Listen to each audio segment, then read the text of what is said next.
Bonsoir à toutes et à tous et bienvenue dans cette émission Heure du Bilan. Le tourisme et l'hôtellerie constituent aujourd'hui des leviers importants de diversification économique et de valorisation de l'image de la Guinée.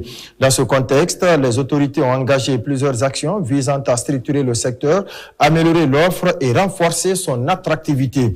Et pour évoquer ces orientations, faire le point sur les réformes en cours et les perspectives à court, moyen et long terme, nous recevons ce soir le ministre du Tourisme et de l'Hôtellerie, Mahamadou Abdoulaye Diallo. Au cours de cette émission, nous reviendrons sur la vision portée par son département, les priorités actuelles et les enjeux liés au développement du tourisme et de l'hôtellerie en République de Guinée. Monsieur le ministre, bonsoir. Bonsoir, monsieur Condé. Merci d'avoir accepté notre invitation sur ce plateau dans l'émission Heure du Bilan. Mamadi Terran Kamisoko, bonsoir. Bonsoir Abakar Condé, bonsoir à notre invité. Première question, monsieur le ministre, un département qui vient d'être créé il y a juste quelques mois. Quelles sont les priorités absolues donc assignées à ce département?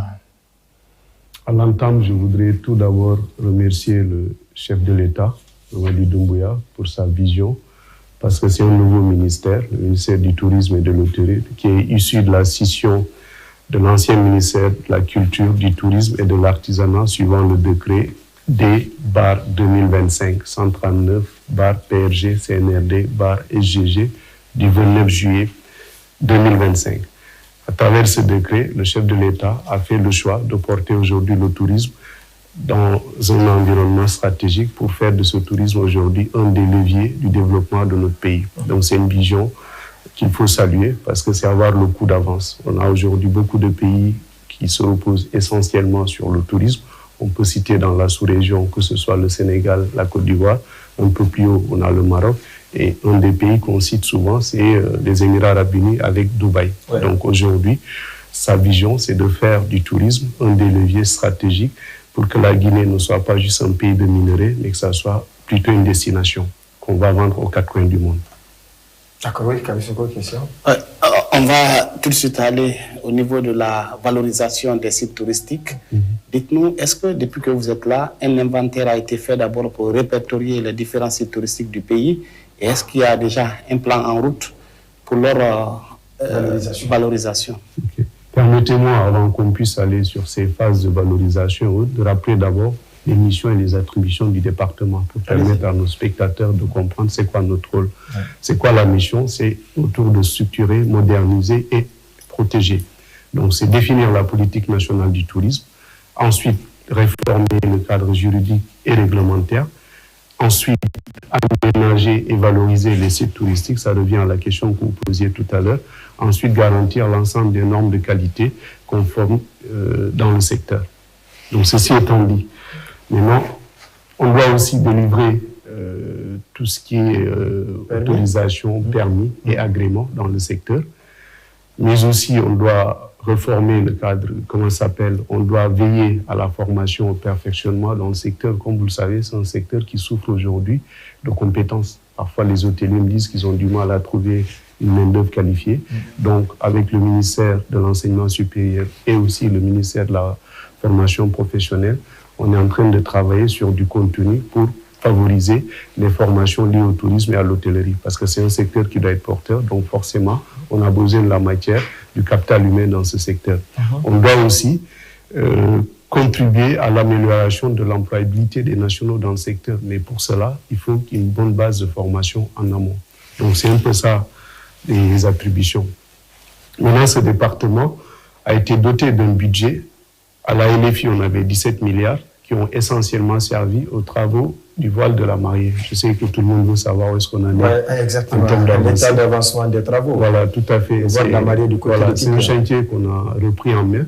Je tiens déjà à féliciter mon prédécesseur pour le travail qui a été effectué, parce que lui qui a initié ces travaux, essentiellement aujourd'hui, c'est des travaux qui ont bien avancé. C'est plusieurs lots. Et le dernier lot, autour de 60%. Il y en a qui sont à 80%. Ça veut dire qu'avec un peu de rigueur, on devrait pouvoir délivrer dans les prochaines semaines, maximum dans les prochains mois à venir. Donc c'est une infrastructure qui devrait être opérationnelle très bientôt pour le bien-être de nos populations. Donc ça, c'était la LFI. Au niveau de la LFR, on a été doté de 15 milliards au titre 3 pour permettre l'opérationnalisation du ministère, c'est-à-dire tout ce qui est installation et équipement. Comme vous le savez, c'est un nouveau ministère qui doit fonctionner assez rapidement. Oui. Ça a été une instruction, une volonté du président, parce qu'il ne voulait pas que ce soit des ministères fictifs. Donc, il voulait des ministères qui soient opérationnels automatiquement. Oui. Donc, il fallait doter d'un budget, ce qui fut fait. Et puis, ce budget a permis aussi, entre autres, de faire le lancement de la saison touristique 2026. Parce que, comme vous le savez, depuis 4 ans, grâce au développement des équipes, c'est maintenant un événement qui a été institutionnalisé. Donc, tous les ans, on procède au lancement de la saison touristique. Et après les éditions d'Alaba, de Kindia, cette année, la place a été donnée à la région forestière, au pied du mont Nimba, pour le lancement de saison touristique. Le signal, c'était quoi? La Guinée, c'est pas que le minerai, mais aussi on peut allier tourisme et l'écotourisme quelque part. C'était un peu ça le message. C'était un peu ça le message. Alors, aujourd'hui, vous êtes à la tête de ce département. Qu'est-ce qui a changé depuis que vous êtes venu? Et que comptez-vous faire concrètement, monsieur le ministre? Là, d'abord, la priorité, c'est les réformes. Vous savez, il y a des réformes qui ne demandent pas beaucoup d'efforts ou d'argent, de budget. Donc, notamment, c'est l'adoption du Code du tourisme et des textes d'application qui sont en cours au CNT. Pas plus tard que la semaine dernière, les équipes sont passées en intercommission et normalement, si tout se passe bien, à la prochaine session plénière, on adoptera le Code du tourisme. Qu'est-ce que ça va apporter? Le Code du tourisme, c'est déjà des règles qui sont déjà plus simples, connues de tous et appliquées de même façon. Parce que vous savez, c'est un secteur, si on veut attirer les privés, il faut qu'on ait un secteur qui puisse protéger les investissements. Il faut qu'on ait un secteur aussi qui puisse garantir, où chacune des parties, que ce soit l'État, que ce soit les investisseurs, les collectivités locales, que chacun puisse s'acquitter de ses obligations. Parce qu'on veut attirer des gens qui vont venir investir dans un secteur, mais la moindre des choses, c'est que les gens se sentent en confiance, qu'ils se disent qu'en mettant leur argent, ils ont suffisamment de garanties. Donc ça, le Code du tourisme permettra de résoudre une partie de ce problème. Mais aussi, ce Code du tourisme permettra de la protection de notre patrimoine. Parce qu'aujourd'hui, on a créé certes un ministère de l'Habitat et de la récupération des biens spoliés, mais aussi le secteur du tourisme, on a des patrimoines qu'il faut défendre, notamment parfois l'exploitation minière. On a des zones qu'il faut protéger. Le mont Nimba en est une parfaite illustration. Au sein du mont Nimba, on a une zone protégée là-bas. Et aussi, parfois, il faut protéger des exploitations humaines. Donc, il faut qu'on ait un tourisme qui soit assez responsable. Le Code du tourisme permettra de venir régler une partie de ce problème. Mais aussi, ce code permettra une prise en compte d'un tourisme durable et responsable. Et aussi un équilibre entre l'État, les collectivités déconcentrées et aussi le secteur privé. Donc, demain, l'adoption de ce code tourisme sera une grande première. Ça sera déjà un grand pas pour attirer des investisseurs dans le secteur. Il a dit tout à l'heure les sites touristiques. Est-ce qu'il y a aujourd'hui une cartographie qui est faite? Quels sont les grands endroits qui sont répertoriés par le département qui pourraient être mis en valeur et faire la promotion de la destination Guinée? Vous savez, la chance qu'on a en Guinée, c'est que ce n'est pas que les mines qu'on a comme réservoir. Le tourisme aujourd'hui, on a la chance. La Guinée est un des rares pays où à la fois on peut se prévaloir du tourisme balnéaire parce qu'on a les plages, on a les îles qui sont là, qui s'y prêtent. On peut aussi faire du tourisme de montagne pour les amoureux de la randonnée. En Haute-Guinée, comment ça s'appelle? En Moyenne-Guinée, notamment, vous avez parlé de la Dame du Mali, qui s'y prête bien. Donc, je pense que tout ça nous donne aujourd'hui un patrimoine qui était jusque-là inexploité. Aujourd'hui, c'est avec regret qu'on constate nos parents, souvent quand ils veulent aller en week-end, quand ils veulent aller en vacances, soit ils vont en Côte d'Ivoire à Assini, ou bien au Sénégal à Sali, ou bien certains partent à Dubaï. On voudrait demain voir nos parents bénéficier et profiter du paysage et de la richesse qu'offre la nature guinéenne, parce qu'on a un patrimoine qui est inexploité aujourd'hui. Et vous avez insisté sur le tourisme balnéaire. Et quand vous regardez aujourd'hui le long de notre littoral, on voit qu'il y a certes des plages, mais quasiment tout est à l'état sauvage. Est-ce que c'est le ministère qui gère ces endroits ou tout au moins il relève des collectivités locales, notamment les communes? Vous savez, c'est un bon équilibre qu'il faut gérer entre l'habitat, les communautés et le ministère du tourisme. Et comme je le disais tout à l'heure, le Code du tourisme viendra régler une partie de ce problème. Mais aujourd'hui... à date, oui. Qui gère ces plages? Ces plages, comme je le disais, avec l'ONT, on est déjà en train de travailler sur un plan d'aménagement de ces plages. Notamment, on va bientôt lancer Benares. Et aujourd'hui, on a l'exemple aussi de la plage Camaïenne. C'est un équilibre qu'il faut gérer entre les communautés qui sont installées depuis un bon moment et un État qui doit se montrer responsable. Nous tous, on sait que le patron, le chef de l'État, tient à l'équilibre entre le pouvoir de l'État, mais aussi le droit des citoyens.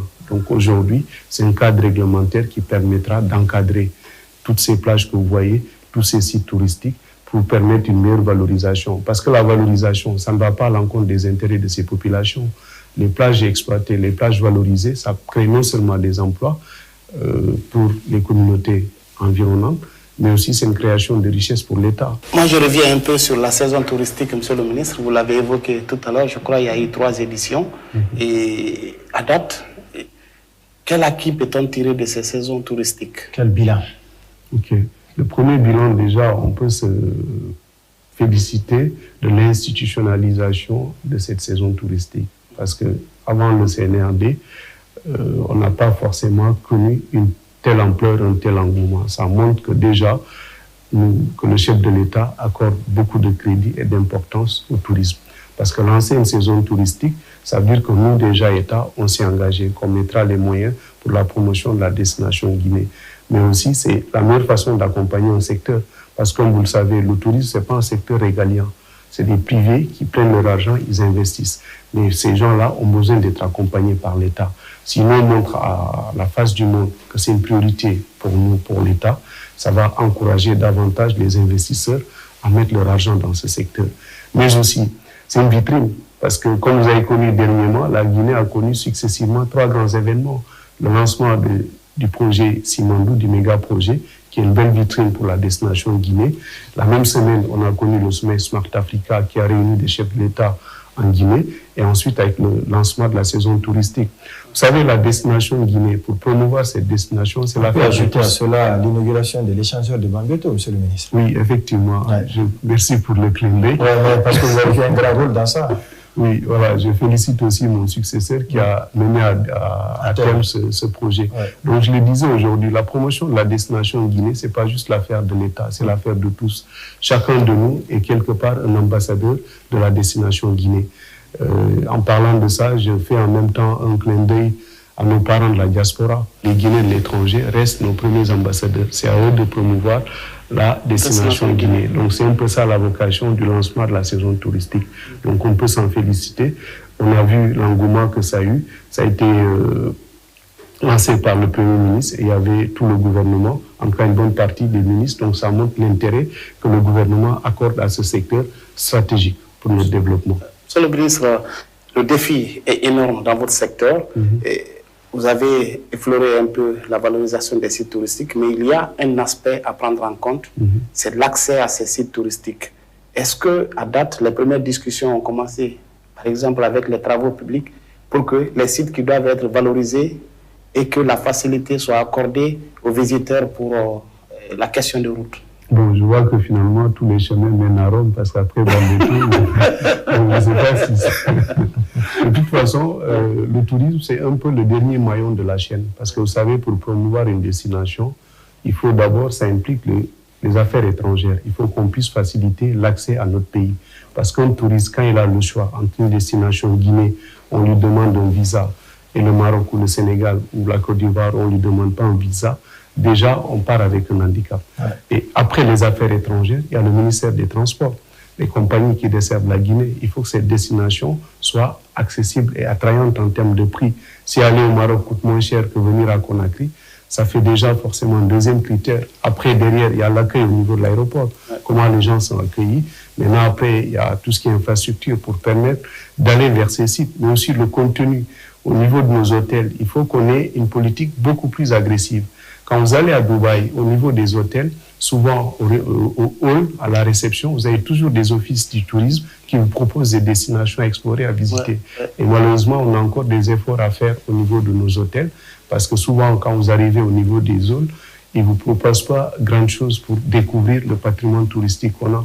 Prenez à Conakry, on a les îles de Los qui sont à portée, 15-20 minutes de traversée. On devrait avoir de plus en plus d'offres allant dans ce sens. Mais ça, malheureusement, ce n'est pas le rôle de l'État. L'ONT peut accompagner la mise en place de ces offres, mais c'est aux opérateurs du secteur de s'organiser pour proposer. Il faut qu'on arrive à retenir les clients une fois qu'ils sont là. On a la chance en Guinée aujourd'hui, on a le tourisme d'affaires qui fonctionne très bien. Avec les mines, avec la croissance économique, on arrive à attirer le tourisme d'affaires. Mais la plupart de ces touristes, le jeudi, vendredi, ils rentrent. Il faut qu'on arrive à les retenir ici le week-end pour qu'ils se disent, on veut découvrir par-delà le business pour lequel on est venu, qu'est-ce que la Guinée a comme patrimoine. Les îles sont là, c'est une belle réponse. Les circuits touristiques, les cascades de Sumba, Val de la Mariée très bientôt. Donc c'est autant de patrimoine qu'on devrait mettre en avant et explorer ensemble avec les opérateurs du secteur. Vous parlez des investisseurs, alors que vous dites que le secteur n'est pas réglementé. J'en veux pour preuve, il y a une loi actuellement au CNT en examen. Est-ce que ce n'est pas le manque d'instruments juridiques dans le secteur qui fait qu'il est moins attractif pour les investisseurs? Non, on ne peut pas dire que les règles n'existent pas. Les règles existent déjà, mais on peut les améliorer. Alors est-ce qu'elles sont suffisantes? Voilà. On peut les améliorer. Vous savez, souvent, dans notre pays, on se rend compte qu'une fois qu'on a travaillé dans l'administration, on pense qu'il n'y a pas de texte. Mais vous allez vous rendre compte que souvent, on est doté des textes les plus performants au monde. Mais là où on souffre souvent, c'est dans la mise en œuvre et l'application de ces textes. C'est là où souvent le bas blesse et on doit faire preuve de beaucoup plus de rigueur. Mais comme je le disais, c'est un secteur, aujourd'hui, avec l'adoption du Code du tourisme, ça devrait faciliter et sécuriser les investisseurs et rendre cet investissement beaucoup plus attractif et la destination Guinée beaucoup plus rayonnante. C'est à ce prix qu'on remportera ce pari. Parce qu'aujourd'hui, quand on prend le tourisme, ça ne représente même pas 1% de notre PIB. Alors que dans la vision Simandou 2040, il faudrait qu'on arrive à porter ce tourisme à environ 5% du PIB. C'est pas quelque chose d'inatteignable. Parce que la nature nous a tout doté. On a des sites paradisiaques, on a le leadership d'un chef qui veut transformer ce pays. La Guinée aussi, comme on le dit, avant le slogan disait que la Guinée n'attire pas mais retient, mais sauf que dorénavant, la Guinée attire et retient. Donc avec tout ça, et on connaît l'hospitalité légendaire des Guinéens, donc tous ces facteurs mis bout à bout, il n'y a pas de raison qu'on ne réussisse pas ce pari de faire de la Guinée une des premières destinations d'Afrique de l'Ouest et aussi du continent africain. Allez-y. Monsieur le ministre, quand on regarde tout près de chez nous, à Dakar, il y a le monument de la Renaissance qui draine des milliers de personnes aujourd'hui sur Dakar et ça fait énormément de recettes pour l'économie de ce pays. En Guinée, on a aujourd'hui le Nimba qui est devenu un symbole, c'est devenu la marque de fabrique même de la Guinée. Est-ce que quelque part il y a une réflexion en cours pour comment faire une statue pareille là peut-être dans un endroit de la Guinée pour que des visites, ça puisse attirer aussi énormément de visiteurs, ça puisse drainer du monde, parce qu'on en a besoin. Vous savez, c'est le lieu de remercier tout le travail qui a été abattu par le branding Guinée, sous non seulement le leadership du chef de l'État, mais l'impulsion du ministre directeur de cabinet. Parce qu'aujourd'hui, avant de parler de statuette, ce qui est bien, c'est que nous tous, on porte cette statue dans notre cœur. Aujourd'hui, c'est devenu quelque part même un signe distinctif, même quand vous voyagez aux quatre coins du monde. Absolument. Dès que vous voyez le Nimba, vous vous dites, ah, ça c'est quelqu'un qui connaît la Guinée ou c'est un Guinéen. On est fiers de porter nos casquettes avec ces mots. Cette fierté déjà, il faut rendre hommage, il faut rendre grâce au chef de l'État quand même pour sa vision. Parce qu'aujourd'hui, c'était le combat le plus difficile, on l'a remporté. Faire aimer les Guinéens, la destination Guinée, la Guinée et ses valeurs. Et quelque part aussi, aujourd'hui, la culture guinéenne, nous la mettons à l'honneur, que ce soit le code vestimentaire que le président a imposé lors des conseils des ministres. On voit aussi notre ami Condé qui est joliment habillé. Tout ça, ça contribue à valoriser. Vous savez, il y a des projets en cours. Avant, quand j'étais à la présidence, j'ai eu à travailler sur la cité administrative de Koloma. Bon, je ne peux pas dévoiler certaines choses. Je pense qu'il y a des voies qui sont beaucoup plus appropriées. Et je pense que la Guinée aussi est en train de se construire. Vous savez, ce n'est pas juste le monument. On a beaucoup de choses à faire visiter aujourd'hui. Si Dakar a son monument, aujourd'hui, rien que Simandou, qui est un exemple de projet intégré, il y a des gens qui n'ont jamais vu l'exploitation minière, il y a des gens qui n'ont jamais vu une raffinerie. Je pense qu'à terme, même dans ce secteur, avec les 650 km de rail x2 qui peuvent demain transporter à la fois et le minerai et les passagers et de la marchandise, je pense qu'aussi, il y a du tourisme à exploiter là-bas. Et avec le ministre directeur de cabinet de la présidence, qui est le président du comité stratégique, On avait même pensé lors du lancement de la saison touristique voir comment les rails de Simandou allaient être mis à contribution pour justement valoriser la destination de l'intérieur. Vous savez, les premiers touristes qu'on doit capter, contrairement à ce qu'on croit, ce n'est pas les touristes qui viendront de l'étranger, c'est le tourisme national. Parce qu'on a beaucoup de gens, y compris ici à Conakry, souvent qui ne connaissent pas après 36. Et pourtant, à l'intérieur, il y a beaucoup de trésors à découvrir, que ce soit en Haute-Guinée, en Moyenne-Guinée, en Guinée forestière. Je parle même pas de la Basse-Côte. On a beaucoup de sites paradisiaques. Parfois, c'est à la télé qu'on les découvre.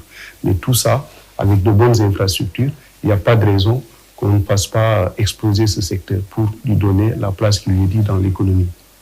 Alors, vous avez parlé tout à l'heure du branding. Quelle est la complémentarité qui existe aujourd'hui entre l'Office national du tourisme et le branding Guinée, puisque l'Office national du tourisme, une de ses missions, c'est de faciliter la destination Guinée. Est-ce que les deux structures se complètent ou comment ça se passe concrètement entre elles? Justement, c'est deux structures qui sont dans la complémentarité, mais avec des missions très différentes. Le branding guinéen, comme je le disais d'abord, c'était avant tout l'amour de la Guinée, une identité guinéenne, quoi. On a réussi aujourd'hui à travers le branding guinéen. Mais aussi, c'est tout ce qui est valorisation de la Guinée. Donc, ça va au-delà juste du simple tourisme qu'on va avoir en Guinée. C'est d'abord l'amour de la Guinée, l'amour de soi, une identité guinéenne. C'est un peu ça, la politique de branding guinéen. Maintenant, l'Office national du tourisme, elle, c'est la promotion de la destination Guinée. Ce qui veut dire qu'il faut d'abord qu'on aime notre pays pour qu'on vienne là-bas. Donc ça vient en complémentarité de ce que le branding fait déjà. Mais je pense que c'est deux entités qui travaillent ensemble. On a vu dans certains pays où la politique de branding national peut aller jusqu'à du sponsoring avec des clubs de renommée internationale qui incitent les gens à aller visiter leur pays. Monsieur le ministre, vous ne gérez pas que le tourisme, il y a l'hôtellerie aussi. Dans ce secteur, qu'est-ce qui est en train d'être fait aujourd'hui? Les complexes hôteliers. Voilà, dans ce secteur déjà, la première des choses, on est en train d'institutionnaliser une rencontre mensuelle. Moi, j'aime bien rencontrer les acteurs du secteur. Je le faisais quand j'étais aux travaux publics. Là aussi, on a instauré une rencontre mensuelle. C'est que tous les mois, on prend un petit déjeuner avec les acteurs du secteur pour échanger sur les difficultés. Vous savez, parfois, les courriers qu'on nous envoie peuvent passer entre les mailles du filet. On a beaucoup de parapheurs. Mais le fait de les rencontrer, d'échanger avec eux sur les problématiques et envisager des solutions ensemble. Et justement, c'est lors d'une de ces rencontres qu'on avait travaillé pour essayer de voir comment proposer des circuits touristiques avec l'appui de l'Office du tourisme. Donc ces rencontres permettent de passer en revue les difficultés qu'ils ont, mais aussi permettent à l'État de leur rappeler leurs obligations. Et j'en profite aussi de cette tribune pour rappeler à ces hôteliers ils collectent des taxes de l'État, notamment la taxe de séjour. Donc il y en a malheureusement certaines qui ne jouent pas le jeu. Ce qui doit nous amener aujourd'hui à responsabiliser chacun, parce qu'on ne peut pas collecter une taxe pour l'État et ne pas la verser. Aujourd'hui, c'est du déclaratif. Chaque complexe hôtelier se contente juste d'envoyer à la fin du mois des chiffres. Mais on est en train de travailler sur des outils qui permettront non seulement de collecter, de sécuriser, mais aussi d'identifier ces recettes de l'État. Parce que comme je l'ai dit, avec tous les défis qu'on a, les investissements qu'on doit faire dans ce secteur, aménagement et valorisation de sites touristiques, il faut qu'on arrive à trouver des sources de l'État. Vous savez, le BND ne peut pas tout gérer, notamment dans des secteurs comme l'hôtellerie et le tourisme. C'est un secteur où on doit encadrer et rendre fort le secteur privé. L'État doit juste jouer un rôle d'encadrement, veiller à ce qu'on ait les bonnes normes, les bons textes pour garantir l'équilibre entre privé et public. Mais aussi promouvoir le PPP, le partenariat public-privé. Donc avec ces outils qu'on va mettre en place, on devrait pouvoir sécuriser à la fois la collecte de données, sécuriser les recettes de l'État pour permettre un investissement beaucoup plus efficient. On revient encore sur l'hôtellerie. Vous avez évoqué tout à l'heure le manque de personnes, de main-d'œuvre qualifiée. Est-ce qu'une stratégie réelle a été mise en place pour que au niveau de ces hôtels, que les employés soient locaux? Comme il y a 2 semaines, j'étais invité par le ministre de l'Enseignement supérieur pour aller participer à l'ouverture d'une nouvelle module de formation consacrée au tourisme et à l'hôtellerie dans une école supérieure. Ça veut dire qu'avec mes collègues, que ce soit privé ou public, école supérieure. Donc, on est en train de travailler à la fois avec le ministre de l'Enseignement supérieur, mais aussi avec la ministre de l'Enseignement professionnel, pour le contenu de ces formations. Parce qu'aujourd'hui, c'est un secteur stratégique, mais qui souffre de main-d'œuvre. Donc, pour pouvoir résoudre ce problème, il faut en amont qu'on valorise davantage le contenu de ces formations. Il faut que les gens puissent se former dans ces secteurs, que ce soit l'hôtellerie, le tourisme et la restauration, pour que demain, qu'on puisse apporter le capital humain nécessaire à ce secteur. Parce que malheureusement, on constate avec beaucoup de regrets, parfois quand on va dans certains de nos hôtels à Conakry, on se rend compte que le management est étranger. Ouais. Voilà. Et je pense que pour inverser cette tendance, il faut juste qu'on investisse dans le capital humain, qu'on puisse donner la chance à des Guinéens. C'est le lieu aussi de faire un clin d'œil. On a beaucoup de Guinéens de la diaspora qui ont les compétences, qui ont de l'expertise, qui ont travaillé dans de grandes chaînes hôtelières dans le reste du monde. C'est le lieu aussi de les inviter à s'intéresser davantage à ce qui se passe en Guinée, parce que ça pourra aider à développer ce secteur et aussi, surtout, à nationaliser les postes pour qu'on ait des Guinéens dans le management, qu'on ait des Guinéens qui président aux destinées de ce secteur qui est stratégique. Monsieur le ministre, cela m'amène à vous poser une question, la question relative à la rénovation et l'extension du Grand Hôtel de l'Indépendance, qui est un fleuron hôtelier du pays. Et votre prédécesseur avait pris un acte de résiliation du contrat et qui est dénoncé aujourd'hui. Qu'est-ce qui est en train d'être fait? Est-ce que vous avez pris le temps d'abord de fouiller ce dossier pour voir un peu c'est à quel niveau, qu'est-ce qui bloque? Parce qu'on avait dit qu'après la résiliation, l'État cherchait un repreneur. On est à quel niveau par rapport au Grand Hôtel de l'Indépendance? D'accord. Merci d'avoir évoqué cette question. Ce patrimoine tient à cœur le chef de l'État et c'est lui qui avait instruit même de prendre les dispositions pour relancer ça assez rapidement. Mais ça passait par la résiliation du contrat qu'on avait confié aux prestataires avant. Je pense que le contrat datait de 2019 et on a constaté malheureusement avec beaucoup de regrets, en 5 ans, il ne s'est pas passé. Donc moi, quand je suis arrivé, une de mes premières priorités, c'est comment réhabiliter ce joyau de notre patrimoine historique, mais aussi national, qui est en emplacement stratégique. Et au moment où on parle, on travaille sur 3 pistes. Okay. La seule chose que je peux vous dire, vous savez, les projets dans l'administration, c'est un peu comme la circulation guinéenne. Parfois, quand vous mettez le clignotant, vous avez du mal à tourner. Donc souvent, on avance d'abord et après, on mettra le clignotant. Donc souvent, si on se met à dire sur les plateaux les plans qui sont prévus, et après, c'est difficile de les mener en œuvre. Et moi, me connaissant, tous les gens qui me connaissent savent que je suis souvent orienté résultat. J'aime pas trop parler. Je préfère être jugé sur le résultat. Mais ce qui est sûr, on a 3 projets sur la table. On est en train d'étudier pour voir celui qui sera le mieux adapté par rapport à la vision du chef de l'État de Simandou 2040 pour réhabiliter assez rapidement ce site. Donc, c'est une histoire de semaines, voire maximum de mois, pour relancer ces travaux. J'en profite aussi. Il n'y a pas que le monde, comment ça s'appelle? Il n'y a pas que l'hôtel, le Grand Hôtel de Conakry, mais aussi il y a l'hôtel Bel Air. Aujourd'hui, un endroit paradisiaque. On est en train de travailler pour attirer des investisseurs, pour en faire un resort. Parce qu'aujourd'hui, comme je le disais tout à l'heure, malheureusement, quand on veut aller en vacances, on va aller se reposer, on a toujours tendance à privilégier Assini en Côte d'Ivoire, Saly au Sénégal, ou même Dubaï ou le Maroc, alors qu'on l'a ici à portée. Donc j'en profite pour faire un clin d'œil aux investisseurs, que ce soit nationaux, internationaux, mais aussi à nos parents de la diaspora, qui ont parfois de l'argent à investir, mais ils ne savent pas dans quel secteur y aller. Je pense que le tourisme, ces complexes hôteliers peuvent être l'occasion de faire des investissements. Mais il n'y a pas que ces 2 projets, le Grand Hôtel d'Indépendance, l'hôtel Bel Air, oui, mais aussi on peut parler Val de la Marie à Kindia, qui est presque fini. On peut parler de la construction du site écotourisme Walia de Kindia.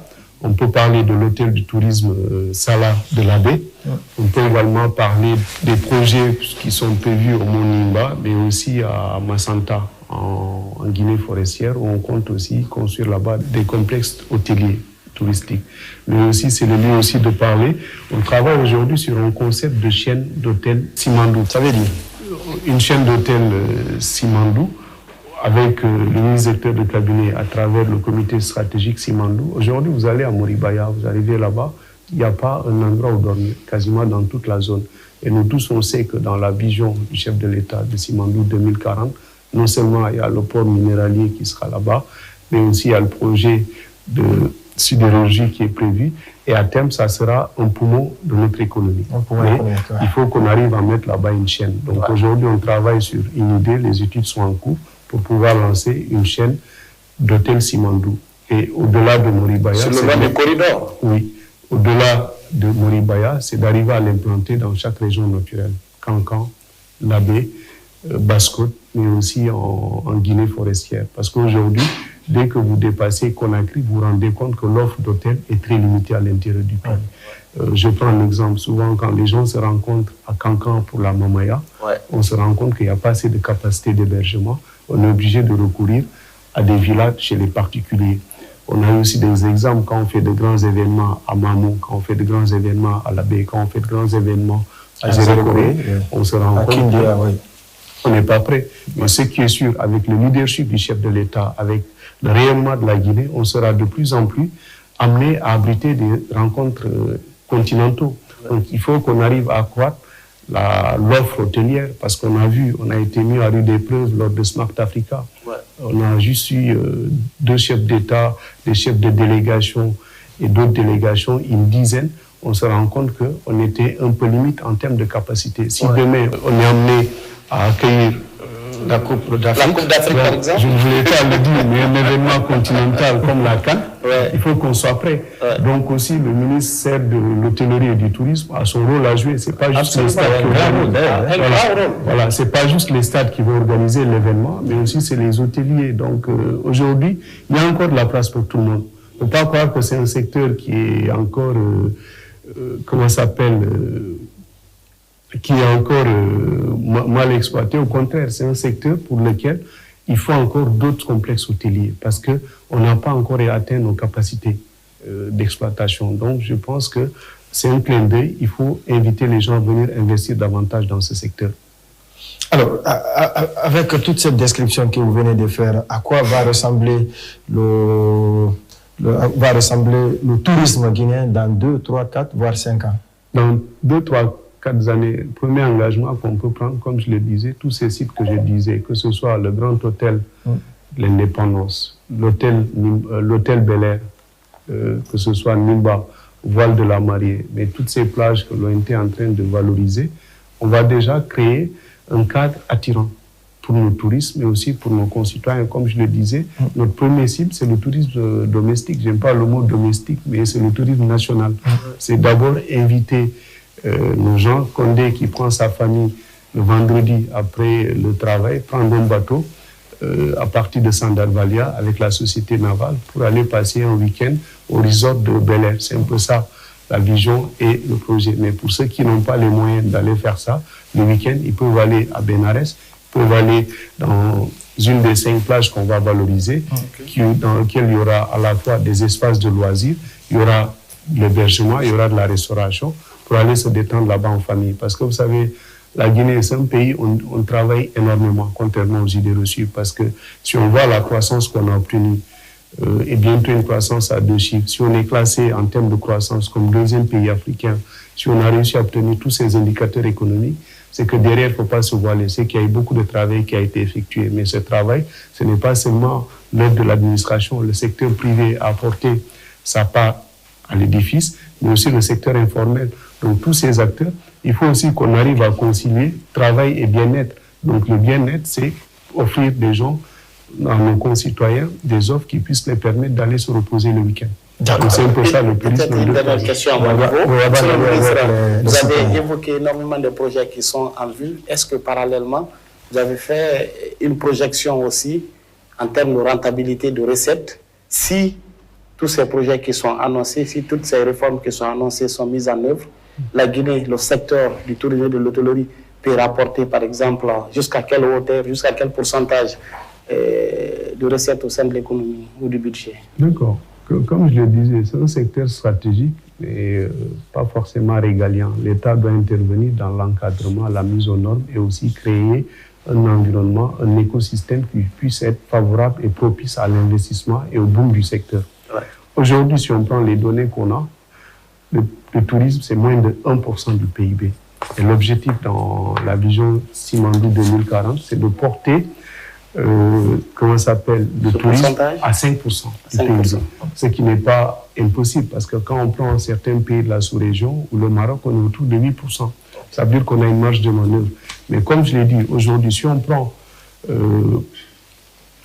les sites paradisiaques que la nature nous a dotés, si on connaît le leadership du chef de l'État et sa détermination à faire de ce secteur un secteur stratégique, si on prend les textes réglementaires qui sont en train d'être adoptés, et si on prend aussi l'attractivité économique de la Guinée, parce que ce n'est pas que les mines, donc il n'y a pas de raison qu'on se dise qu'on ne pourra pas atteindre cet objectif. Tous ces facteurs réunis devraient faire normalement du tourisme un levier stratégique de notre développement.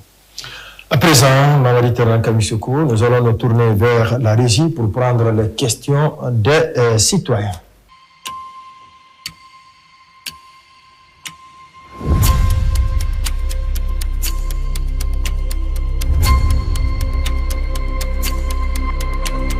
Monsieur le ministre, on a un premier citoyen, Suleiman Traoré de Somfonia, qui dit: Monsieur le ministre, quelles sont les stratégies concrètes que votre département met en œuvre pour renforcer l'attractivité touristique de la Guinée, notamment en valorisant nos sites naturels et culturels, tout en garantissant un tourisme durable et bénéfique pour les communautés locales? Donc, je remercie M. Traoré pour sa question assez pertinente. Je pense qu'on l'a parcouru plus ou moins. Tout le long de l'émission. Voilà, quand on parle d'attractivité, ça passe par un cadre réglementaire qu'on est en train d'être réglé. On parle aussi d'investir, de valoriser ces sites touristiques, mais aussi dans les infrastructures. On en parlait aujourd'hui, la Guinée, quasiment, c'est au moins 300 km de routes bitumées par an. Donc, ce qui fait qu'on est en train de régler aussi un gros handicap qu'on avait. Aussi avec le ministère des Transports, bientôt on aura les aéroports régionaux, en plus de la modernisation et l'extension de l'aéroport international Ahmed Sékou Touré. Donc, tous ces facteurs réunis devraient contribuer à la promotion de la destination Guinée. Donc, tout ça aussi, ça veut dire quoi? On doit continuer à doter quand même ce ministère des ressources financières nécessaires pour pouvoir mener à bien sa politique. Voilà, sa politique. Donc voilà, pour accélérer aussi le décaissement pour la réalisation de ces projets d'aménagement et de valorisation de ces sites touristiques. D'accord. Deuxième question. Il y a Mambi Keïta de Somfonia qui dit: Monsieur le ministre du Tourisme, quelles dispositions avez-vous pris pour valoriser les ports négriers qui retracent notre passé? Tout à fait. Vous savez, le tourisme, effectivement, ce n'est pas juste le tourisme balnéaire ou bien les montagnes ou bien les sites protégés. Il est historique aussi. Voilà, mais la Guinée a une histoire avec un patrimoine historique qui est inestimable et ces ports négriers font partie. Donc aujourd'hui, on a une politique de valorisation de ces sites culturels, que ce soit à Nyarasola, où on a un projet qui est prévu de campement écotouristique, mais aussi ces ports à terme. On ne peut pas mentir aux citoyens, on ne peut pas tout faire en même temps. L'État n'a pas les moyens. Il faut identifier les priorités. Tout à fait. Et parmi les priorités, il y a ceux qui sont prioritaires aussi. Tout à fait. La dimension culturelle dans le tourisme est importante parce qu'aujourd'hui, on a beaucoup de sites comme ça, comme le port négrier, qu'on peut faire visiter. Et je pense que ça fait partie de nos priorités. Et au fur et à mesure, on va revaloriser ces sites pour les rendre beaucoup plus attractifs. Et aussi que ça puisse bénéficier, bien entendu, aux populations locales. Troisième et dernière question. Oui, on a Amara Bangoura de Kindia qui dit: Monsieur le ministre, jusqu'à présent, le voile de la mariée de Kindia n'est toujours pas achevé. Qu'est-ce qui retarde la finalisation des travaux? Bon, le voile de la mariée, c'est l'un des premiers projets que j'ai trouvé sur la table. Je tiens aussi à féliciter mon prédécesseur qui a lancé ces travaux. Mais aujourd'hui, on fait un suivi très rapproché parce que pour toutes les personnes qui m'ont connu, moi, je suis un partisan d'un suivi très rapproché des chantiers, des projets. Et normalement, c'est une question de semaine. On devrait bientôt achever ce projet et ensuite commencer son exploitation. Donc, c'est juste une histoire de semaine, Inch'Allah. Et l'autre question, quel message avez-vous à adresser aujourd'hui aux professionnels du tourisme, aux investisseurs et aux citoyens? Aujourd'hui, le chef de l'État, en dirigeant ce ministère du tourisme et de l'hôtellerie, je pense qu'a envoyé un signal fort. C'est-à-dire c'est un secteur sur lequel nous comptons énormément dans la vision Simandou 2040. Comme je le disais aujourd'hui, c'est un secteur qui représente moins de 1% du PIB et qu'on voudrait porter à 5% à l'horizon avec une capacité de visiteurs autour de 2 millions et aussi à peu près 1 million d'emplois directs et indirects. Donc ça veut dire quoi? Ça veut dire que c'est un secteur qui est stratégique parce que non seulement pourvoyeur d'emplois, parce que si on arrive à mettre en place toute cette politique avec ces complexes hôteliers, ces aménagements touristiques, les guides, il faut bien de la nourriture, les coopératives de femmes pour la fourniture. Même l'agriculture. Voilà, même l'agriculture, l'élevage. Donc c'est autant de secteurs aussi qui seront tirés dans cette dynamique. Donc c'est pour ça que c'est un secteur qui est stratégique parce que non seulement il permet de la création de richesses, mais aussi sur la bonne valeur ajoutée d'emploi. Et la particularité de ces emplois, la particularité de ces richesses, c'est que ça impacte localement. Donc même si après les chiffres, la croissance est globale, mais l'impact est local. Et aujourd'hui, c'est ce qu'on cherche à avoir comme effet. Donc c'est pour ça que c'est un secteur qui est stratégique que nous devons accompagner. Avec l'adoption du Code du tourisme, je pense que les investisseurs auront suffisamment de garanties et l'attractivité économique de la Guinée fait aujourd'hui que c'est un pays qui est sûr, c'est une destination qui est prisée pour les investisseurs, donc il n'y a pas de raison que ça soit une destination attractive aussi pour les touristes. L'émission donc est terminée. Vous avez forcément un dernier mot, monsieur le ministre. Bon, le dernier mot que je vais porter aussi, c'est par rapport à remercier les équipes qui sont derrière. Vous savez, souvent, c'est l'image du ministre qu'on voit, mais derrière un ministre, il y a tout un cabinet. Il y a un secrétaire général et un chef de cabinet, il y a des directions. C'est eux qui, au quotidien, portent la vision et la politique de ce département. Et aussi, c'est le lieu aussi de parler d'un projet qui m'est cher. Vous savez, avec les équipes, on est en train de travailler aussi à la rénovation du ministère, parce que c'est quelque chose d'important. Si on veut faire un ministère du tourisme qui puisse promouvoir la destination en Guinée, il faut que le ministère le siège lui-même soit la première carte de visite, que ça soit la première carte de visite de la destination en Guinée. On a bien avancé sur les études, on a bien avancé sur sur le financement au niveau de la prochaine LFI. Et je pense qu'on devrait commencer les travaux assez rapidement. Tout ça, c'est quoi? C'est la vision du chef de l'État de toujours créer un environnement propice au travail. Les gens oublient souvent qu'on passe 8, 10, 12 heures au travail. Pendant ce temps, on passe souvent 2 ou 3 heures à notre salon. Donc ça veut dire que la priorité, c'est de créer un bon environnement de travail, parce que c'est uniquement dans un bon environnement de travail qu'on peut escompter des résultats et atteindre les objectifs qui nous sont assignés par le Premier ministre, chef du gouvernement, M. Amadou Ouriba, et surtout porter la vision du chef de l'État, qui est de faire la Guinée un pays émergent, un pays d'opportunités, une terre de richesse et d'innovation. En tout cas, vous avez créé un cadre décent au niveau du ministère des Travaux publics pour les travailleurs de ce département. Merci à vous, monsieur le ministre, d'être passé dans cette émission Heure du Bilan pour faire justement le bilan du ministère du Tourisme et de l'Hôtellerie. Merci à vous également, Mamadi Terran Kamisoko. Merci. Ça n'est donc terminé pour ce top numéro, chers téléspectateurs. Merci de votre fidèle attention. On se retrouvera avec un autre ministre pour parler de son département. Portez-vous bien.